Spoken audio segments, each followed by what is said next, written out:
Most everyone has heard the term ebook, but what is an ebook? Why are they so popular? And how do you get one? Today's guest will discuss all of these questions and give a demonstration of how to download an ebook onto your own tablet or computer. Stay tuned for the better part.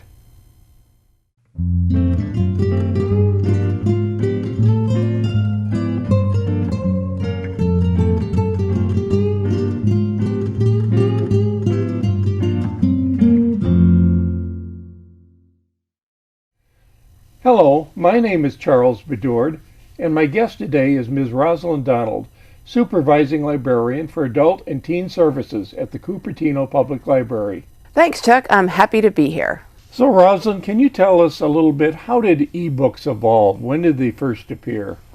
Well, ebooks really evolved out of word processing. People started to create documents electronically, and as more and more books became electronic in the sort of production phase, then all of a sudden people realized, well, why are we printing these books? Why can't we just make them available, in what's known as soft copy or as an ebook? I see. So really, what advantages do ebooks have compared to hardback books? Well, ebooks have a number of advantages. For one thing, they're very lightweight. My husband used to say that he had to take the librarian suitcase along with us on every trip for all of my books, and now he's very happy that he doesn't have to lug along a lot of extra books. So you can have hundreds of books on your tablet or reading device.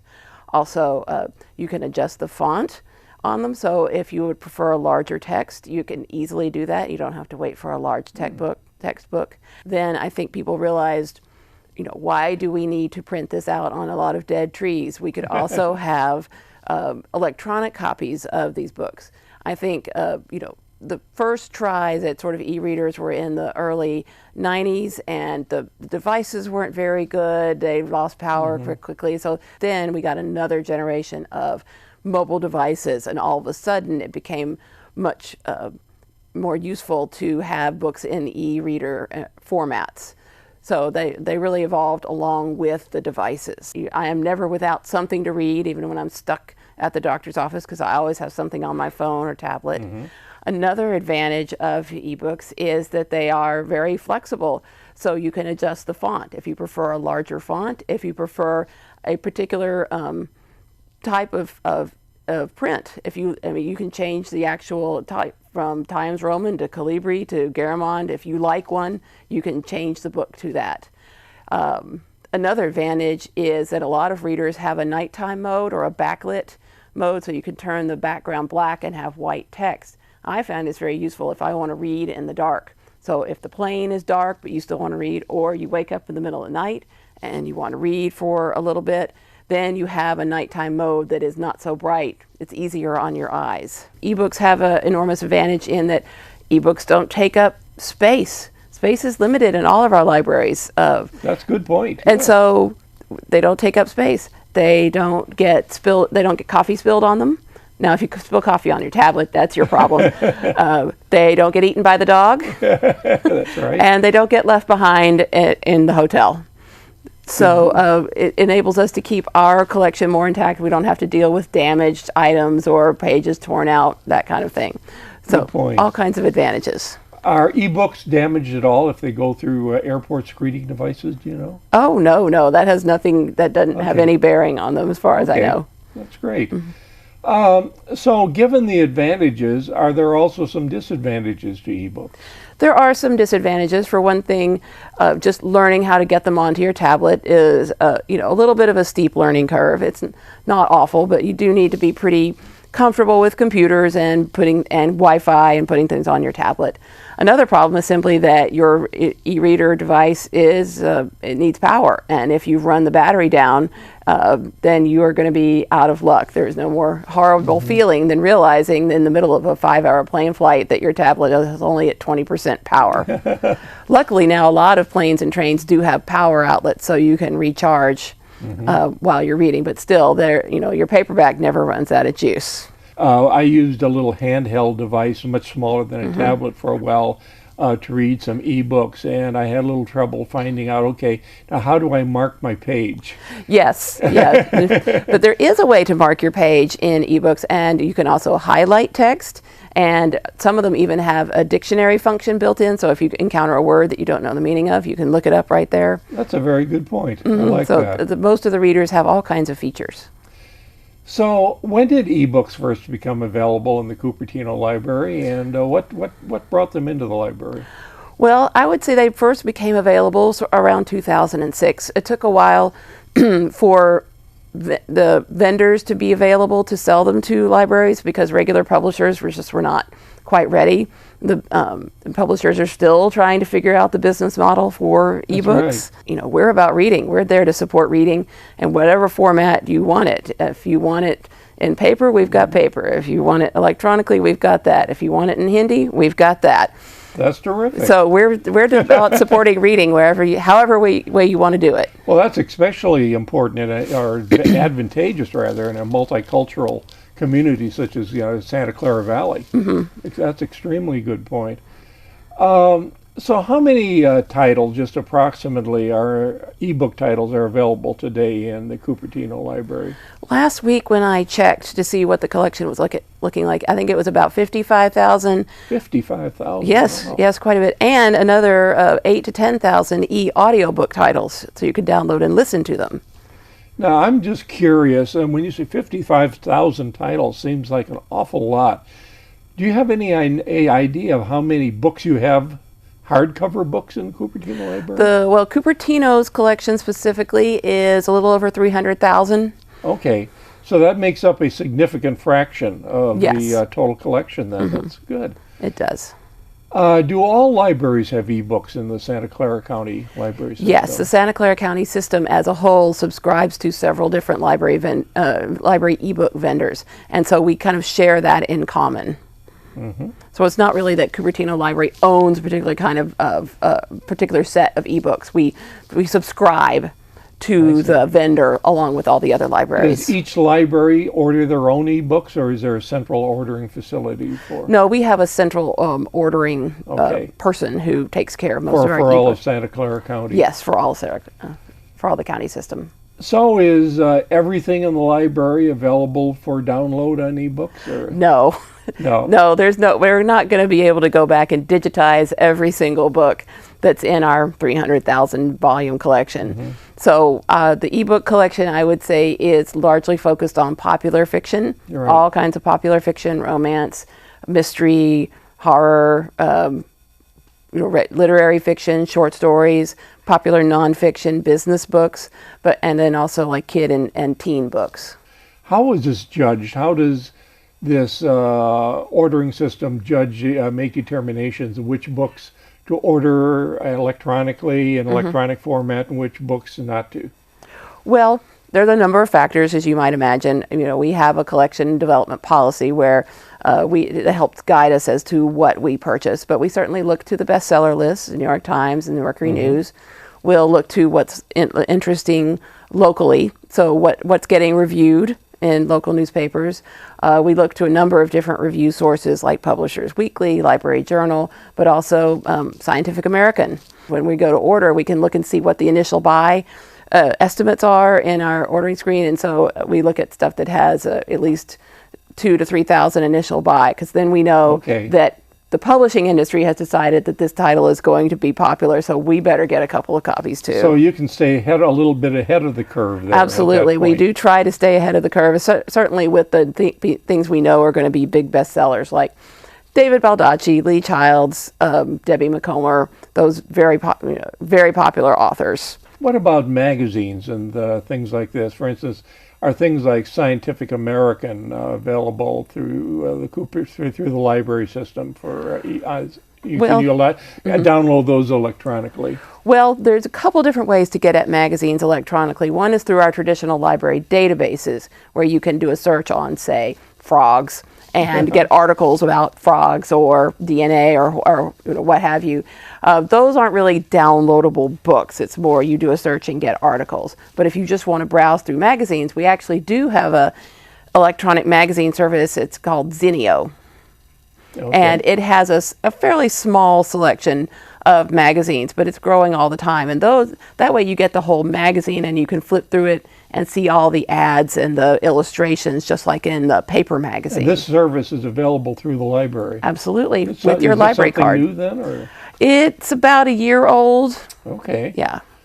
So we've talked about popular bestsellers and magazines. How about, Cupertino has lots of children. We're known for our school system. Indeed. How about children's books? For instance, can you go through and order something, let's say, for under 10-year-old set, or some things like this? Yes, absolutely. In fact, our largest ebook vendor, Overdrive, that's what I'm going to be demonstrating later on. They actually have a separate children's collection, so you can put your kids in there and help them select, reading material appropriate to them. And they also have a teen selection. That's interesting. Yeah, Overdrive also for the teens. I wanted to remind people that Overdrive also has access to books that are in the public domain that have passed out of copyright, and so there's a lot of classics in there. And so if your kid announces to you on a Sunday night that he has to have the first half of Huckleberry Finn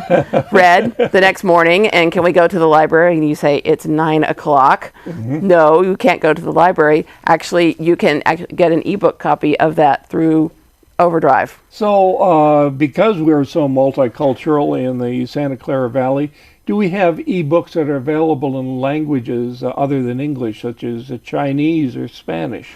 Unfortunately, there's not a lot of sources for ebooks in other languages. Although I do want to mention for Chinese, we do have an online magazine source called Dragon Source that is all Chinese magazines in full color. Now, this is magazines, or are these books? These are magazines. Okay. But one of the problems we sometimes face in the library world is we can only buy things that people will sell to us. And there are not a lot of vendors who are offering Chinese ebooks to us just yet. If there was, I think we would buy them almost sight unseen because the demand is so enormous. But so far, there's not a vendor of Chinese ebooks in the library space. How about Chinese newspapers? No, I don't think Dragon Source has the newspapers that I know of. Of course, we do have them in print at the libraries. Okay. And of course, the other large group we have, another large group, I should say, we have in the area is Indian families. Do we have any things that are written in English, in Indian languages? Not in ebook format. Again, the problem is there's not really a vendor who's ready to sell to U.S. libraries. Okay. Is there a way to just browse through titles and pick and choose what you want? But yes, there is a way to browse on the screen. You can choose a category like romance or historical fiction or biographies, and then browse through. And and there's a little carousel that you can flip through and take a look, and it shows you the book cover. And then you can tap on one and open it up and look at what would be like the end papers. Just can you give me an idea about how many ebooks are checked out currently in the Santa Clara County Library or the Cupertino Library each year or month, just approximately? Well, I checked those figures last week, and I'd say our monthly ebook circulation is around 13,000. A month? A month. That's quite high. A month. It is very high. That's why we have so many ebooks, because this is a technologically savvy area. People have these devices, and they want to use them. But compare that to our print circulation, which is the average monthly print circulation is more like 55,000. Right. Do you have to return an ebook? And if you do have to return an ebook, how do you go about that? The great thing about ebooks is that they just expire. They just kind of go poof. Oh, really? Yes. Okay. And they expire. So once your borrowing period is up, then they just expire. And the next time you go into your reader, it will probably say, "This title has expired. Would you like to delete it?" Now, you can return it early. If you finish it early, there is a way to return it early, which is just courteous, especially if there's a wait list for the book. How long can you check out an ebook roughly? You can check it out for 7, 14, or 21 days. So 14 or 21. So you can choose your lending period. If you're a fast reader and you know you'll finish it quick, then you can say, I'll just have this for 7 days. But if you think you'll need a little more time, you can say, oh, I want this for 3 weeks. And all you need is a library card to do this. All you need is a library card. So you don't have to pay extra if you want to check it out for 21 days rather than 14 or 7 days? Oh, no, of course not. Absolutely not. Okay, so you have the option then. 21 days, that's quite a long time to hold a book. I'm impressed with that. So now that we've discussed the origins and advantages and disadvantages of e-books, could you perhaps give us just a brief demonstration of how do you check out an e-book onto your own tablet? For instance, if I say, gee, this sounds really good now, I'd like to try this. I've got an iPad or some other electronic reading device at home. How do I do this? Could you give us a brief demonstration, perhaps? I would be happy to. Okay. So, Rosalind, I noticed that you brought in a tablet here, your own reading device, and you brought in, what is it, an iPad? Yes. Okay. Perhaps you could just give the viewers a brief demonstration of how they go about downloading a book from the Santa Clara Library System onto an iPad, for instance. Sure. Although this can be done, a similar type of thing, I suppose, on any other type of reading device, too. Oh, yes. You can definitely do it on an Android device, Kindle, or a Nook, or any other e-reader that you have. So the first thing you need to do, what makes it easiest on the iPad, is to download the free Overdrive app. And so to do that, you would go into the App Store, and then you would search for Overdrive. So you go in the search box, and then I'm just going to do Overdrive, and see where it says Overdrive, and then Overdrive Library eBooks. And so right here with the big O, the big blue box with the blue O, is Overdrive. So on your iPad, it would probably say, install. We're not going to do that because I already have it installed. But I want to point out that this is a free app that anybody with an iPad or an iPhone can get. Now, do you have to enter a library card or a library card number before you do this? Not yet. Not yet. Okay, first get the app. That's coming. Yes, okay. That's coming. So first get the app and you get that downloaded. So get that downloaded, and then I have mine all set up, of course, in my little books folder, being the proper librarian that I am. So I'm going to tap on the big blue O, and you can see that I actually already have some books downloaded here. And that, once again, you can see my terrible taste in bodice rippers. And so the first thing that you would do is add a library. And so we're going to search for Santa Clara County. So you're keying this in now? Yes, I'm keying this in with a keyboard. And all of the libraries will come up. It actually doesn't matter which one you choose. I mean, you can, because we all have the same subscription, so you can choose Cupertino if you want to, but it doesn't really matter. Okay. Because we share all the same. You share all the same ebooks. We share all the same ebooks, but it makes you feel better to choose Cupertino and, Sure. Then go for it. So, so then you're looking at our collection. So yes, that's what we want. So now we're going to go in and look at our collection of ebooks. Overdrive is a large vendor, probably, the 900-pound gorilla in the library market. So you're going to essentially go in and browse to see what's available? Exactly. It's like walking through the shelves of books in the library. This is just like walking through the shelves or browsing the new book stack. So as you can see, we do feature some collections. So if there are books that have been mentioned in the media, those are really handy if you've been watching The Daily Show or The Today Show or some other, and you think, what was that book that they were talking about on Charlie Rose the other night? Then this is a selection of books that have recently been reviewed in the media. And as you can see the covers. And if you think, what was that book about, say, Woodrow Wilson? Then you can tap on the cover. And actually, we're not going to borrow it just yet. We're just going to go take a look. So I'm going to tap on the title. And see, I love it when the technology works. It's just so awesome.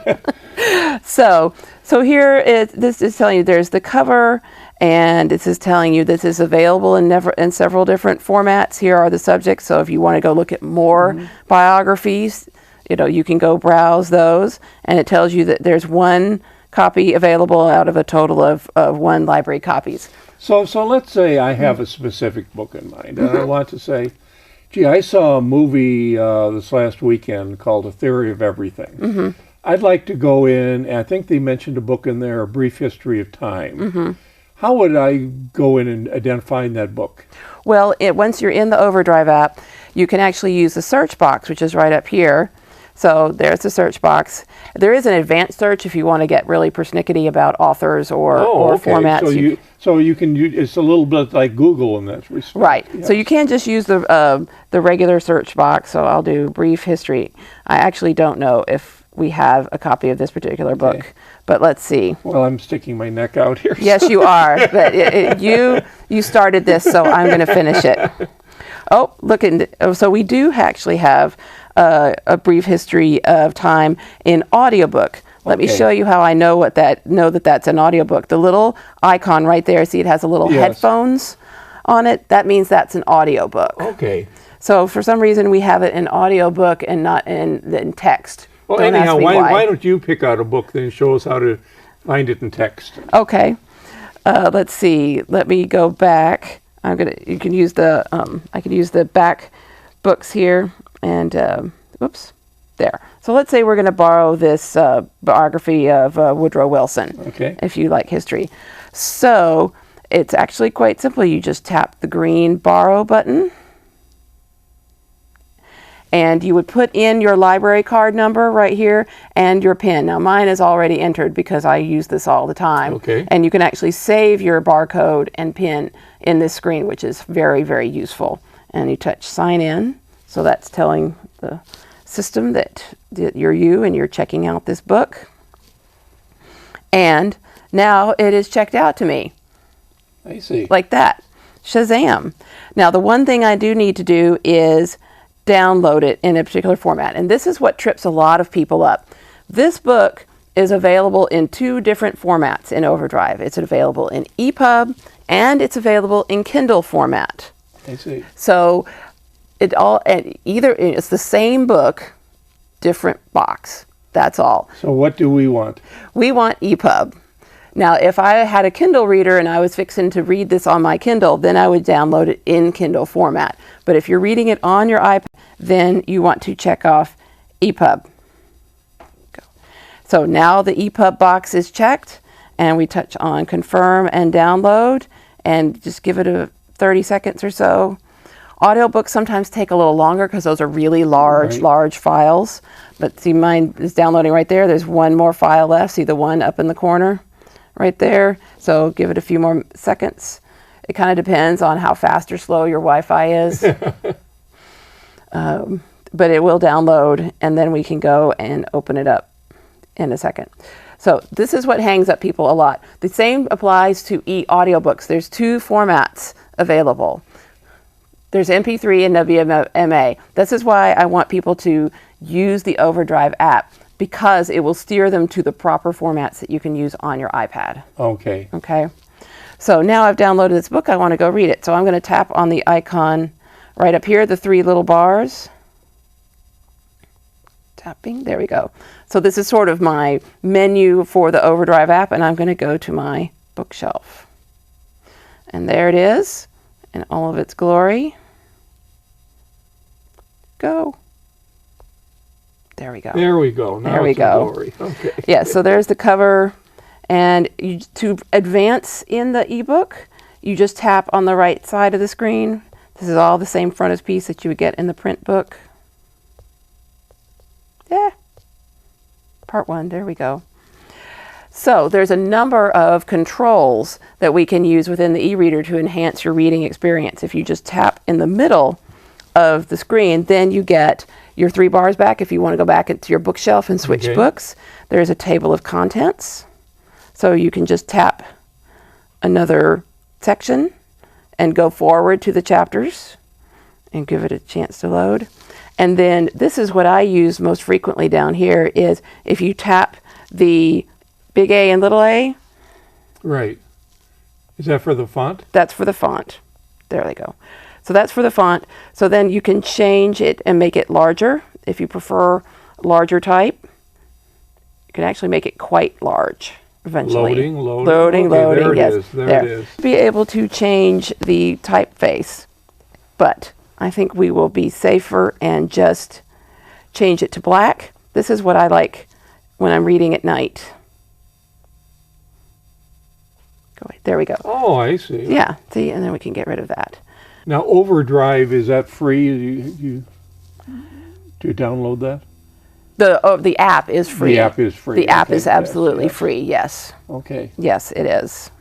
There is one thing that I wanted to show you about browsing. The other thing that tends to frustrate people is that demand for ebooks is very high. And so we don't always have a copy available of the particular book that you want to read. Mm-hmm. And people say, well, but it's just software. Can't you just get another copy? Can't you just, cut and paste? Right. And what people don't realize is that ebooks, the publishers still want to get paid. Yes. And so we buy copies of ebooks, kind of like user seats on a software license, just like we buy copies of print books. And so sometimes you'll see an ebook that is not available, and that if it was not available, then the little icon at the top would be grayed out. Okay. But if it's black, then that book is available right away for you to download. So, for example, what we've got right here, the Barbara Taylor Bradford new book, that icon is grayed out. So that means that there's not a copy immediately available, but you can put yourself on hold for the ebook, just like for a regular print book. Mm-hmm. And then you get an email when their copy is available, and then you can just go in and download it. So generally, if you have a best-selling book that's been on the New York Times list or Mercury News or Chronicle list for some time, and you want to order that book for the library, how many copies do you order at a time of that book? Well, it varies. It does vary a lot. I would say if anything on the New York Times bestseller list will get at least 3 copies. Okay. Now, granted, I mean, the print version of that will get 30. Oh, the third. Okay. Yeah. For the print. But Right. see, the 3, that's because the print ones, 1/3 of those 30 won't come back. Oh, I see. They get damaged. They get 1/3? Really? Yeah, eventually they'll go away. People spill coffee on them. The Right. dog eats them. They forget them. Many things can happen to a library book. But we don't need as many copies of the ebook because it won't get damaged. Well, thank you very much. I certainly appreciate you coming and giving us this demonstration. And it was nice talking with you. It's my pleasure. Thank you. Rosalind, thank you so much for joining us today to discuss ebooks. And we particularly thank you for your wonderful and helpful demonstration. We also thank our audience for joining us today. Be sure to look for shows produced by The Better Part on YouTube and Roku, or watch them right here on KMVT. Also, keep in mind that The Better Part is produced by volunteers at the Cupertino Senior Center. If you'd like to join our group, no experience is necessary. Merely call the Cupertino Senior Center for details. See you next week.